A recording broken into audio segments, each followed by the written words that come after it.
ಜಕಾರ್ತದಲ್ಲಿ ನಡೆದ Asian ಗೇಮ್ಸ್ನಲ್ಲಿ relay ವಿಭಾಗದಲ್ಲಿ ಚಿನ್ನ ಗೆದ್ದ ಎಂಆರ್ ಪೂವಮ್ಮ ಅವರಿಗೆ ಸಿಎಂ ಕುಮಾರಸ್ವಾಮಿ ಶುಕ್ರವಾರ ಮಂಗಳೂರಿನ ಜಿಲ್ಲಾ ಪಂಚಾಯತ್ ಸಭಾಂಗಣದಲ್ಲಿ ಸನ್ಮಾನ ಮಾಡಿದರು. ಹೂಹಾರ, ಶಾಲು ಹಾಗೂ ಪೇಟ ತೊಡಿಸಿ ಸಿಎಂ 40 ಲಕ್ಷ ನಗದು ಪುರಸ್ಕಾರ ಕೊಟ್ಟು ಗೌರವ ಸಲ್ಲಿಸಿದರು.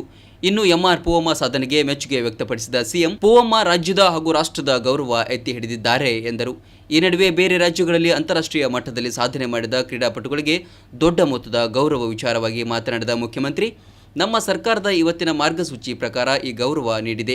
ಪೂವಮ್ಮ ಅವರಿಗೆ ನಿವೇಶನ ನೀಡುವ ಬಗ್ಗೆಯೂ ಪ್ರಸ್ತಾಪ ಇದೆ. ಗೌರವಧನ ಹೆಚ್ಚಿಸಲು ಸೂಕ್ತ ಕ್ರಮ ಕೈಗೊಳ್ಳುವುದಾಗಿ ಹೇಳಿದರು. ಇದು ನಮ್ಮ ಸರ್ಕಾರದಲ್ಲಿ ಇವತ್ತು ಏನು ಒಂದು ಗೈಡ್ಲೈನ್ಸ್ ಇಟ್ಕೊಂಡಿದ್ದಾರೆ, ಅದರ ಹಿನ್ನೆಲೆಯಲ್ಲಿ ತಕ್ಷಣಕ್ಕೆ 40 ಲಕ್ಷ ರೂಪಾಯಿಗಳನ್ನು ಪರಿಹಾರ ಇವತ್ತು ಅವರ ಒಂದು ಗೌರವಧನವನ್ನು ರಾಜ್ಯಕ್ಕೆ ರಾಷ್ಟ್ರಕ್ಕೆ ತಂದಂಥ ಕೀರ್ತಿ ಹಿನ್ನೆಲೆಯಲ್ಲಿ ಕೊಡ್ತಕ್ಕಂಥ ನಿರ್ಧಾರ ಮಾಡಿದ್ದಾರೆ. ಅದರ ಜೊತೆಯಲ್ಲಿ ಅವರಿಗೆ ನಿವೇಶನದ ಬಗ್ಗೆನೂ ಒಂದು ಪ್ರಸ್ತಾಪ ಇದೆ ಮತ್ತು ಹೆಚ್ಚಿನ ಒಂದು. ಇನ್ನು ಸನ್ಮಾನ ಸ್ವೀಕರಿಸಿದ್ದ ಬಳಿಕ ಮಾತನಾಡಿದ ಪೂವಮ್ಮ, ಗುಜರಾತ್ ಸರ್ಕಾರ ಕಂಚಿನ ಪದಕಕ್ಕೆ 30 ಲಕ್ಷ ಗೌರವಧನ ನೀಡುತ್ತೆ, ಆದರೆ ನಮ್ಮ ಸರ್ಕಾರ ಚಿನ್ನದ ಪದಕಕ್ಕೆ 25 ಲಕ್ಷ ನೀಡುತ್ತೆ ಅಂತ ಬೇಸರದಲ್ಲಿದ್ದೆ. ಆದರೆ ಇದೀಗ ಮುಖ್ಯಮಂತ್ರಿಯವರ ಭರವಸೆ ಕೇಳಿ ತುಂಬ ಹೆಮ್ಮೆ ಆಯಿತು.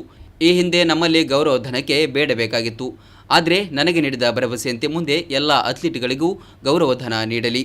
ಹಾಗೆಯೇ ಸರ್ಕಾರದ ಬಗ್ಗೆ ನಾನು ತುಂಬ ಅಸಮಾಧಾನಗೊಂಡಿದ್ದೆ. ಗೌರವಧನದ ಮೊತ್ತ ಹೆಚ್ಚಿಸುವ ಹಾಗೂ ಪ್ರೋತ್ಸಾಹದ ಮಾತು ನನ್ನ ಅಸಮಾಧಾನ ದೂರ ಮಾಡಿದೆ ಎಂದರು. ತುಂಬ ಖುಷಿ ಆಯ್ತು ಸರ್, ಯಾಕಂದರೆ ಹೀಗೆ ನಮ್ಮ CM ಅವರಿಗೆ ಬೇರೆ ಸೈಡ್ CM ಹಾಗೆ ಮಾತಾಡ್ತಿದ್ದಾರೆ. ಸೊ ನಮಗೆ ಫಸ್ಟ್ ಟೈಮ್ ನನಗೆ ನಾನು ಸ್ಪೋರ್ಟ್ಸ್ ಮಾಡ್ತಿಗೆ ಸಾರ್ಥಕ ಆಗ್ತಂತ ಫೀಲಿಂಗ್ ಆಗ್ತಿದೆ.